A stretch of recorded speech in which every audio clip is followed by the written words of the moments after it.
Hi everybody, so now we are going to try out another famous Sri Lankan rice recipe. Today I'm going to make it with a brown heirloom rice that is from Ovito Organics. So like the name says, it's organic, it is fair trade, and this is absolutely nutritious. It's low on the GI index, and I couldn't be prouder to be Sri Lankan to say that this is one of our products. So to cook this up, it's so simple. You have your rice. There's a cup of the pacha perumal, which is what this rice is called. And to that 1 cup, which has been washed and sealed, we're going to add 2 cups of rice. We're going to bring that to a boil. And add about a teaspoon of salt. And we let this cook through. So now we can see the rice coming to a boil.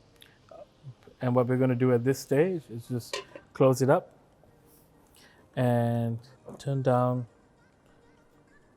our flame and give it 13 minutes.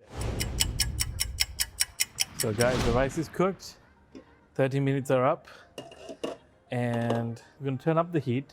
Now, fluff the rice up and add 2 tins of Serendipol coconut milk. That's roughly 2 cups. You might think it's an obscene amount of milk, of coconut milk, but this is going to cook down, and it's the coconut that's going to combine the rice together, and this is going to form, it's almost going to look like a cake when it's done. So it's going to need all this delicious coconut, and especially you want the coconut taste to permeate the grains of rice so that it tastes coconut through and through. It's a simple but intense recipe. And all you do is just give an occasional stir until most of the liquid has evaporated. So we did 1 teaspoon of salt when the rice itself was boiling. And now that we added the coconut milk, we're gonna do about 2 more. So roughly there's about a tablespoon of salt going in here. Because you want the saltiness of this dish to pop as much as the coconut. So those are basically the only 2 ingredients apart from the rice. Don't worry, it's not going to be salty like a salt lick. It's just going to be perfectly balanced.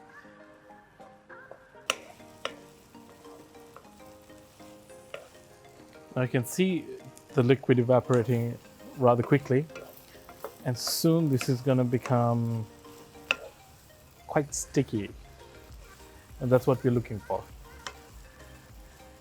So you can see the rice coming off the pan as you move it around. That means it's done.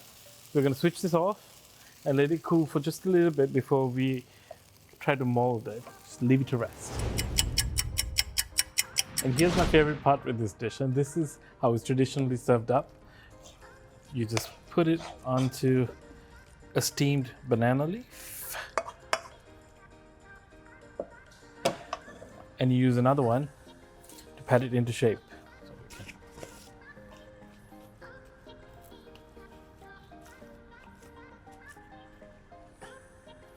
If you can't find banana leaf, don't worry.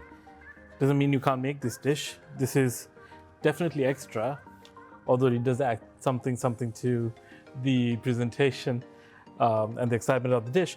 But you could just unmold it onto a plate and use a baking paper to mold it this way.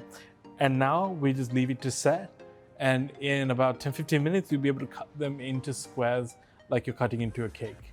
And that's it.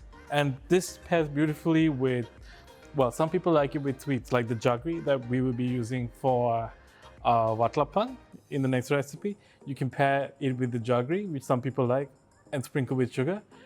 It's not my favorite because I like this savory. So for me, it's this with either chicken curry or the sini sambal, which is also a recipe that we made. And there's many, you could literally pair with whatever you feel like though, to be honest. But those are the classic pairings. And I'm so glad I got to share this recipe with you. We'll see you again in another one.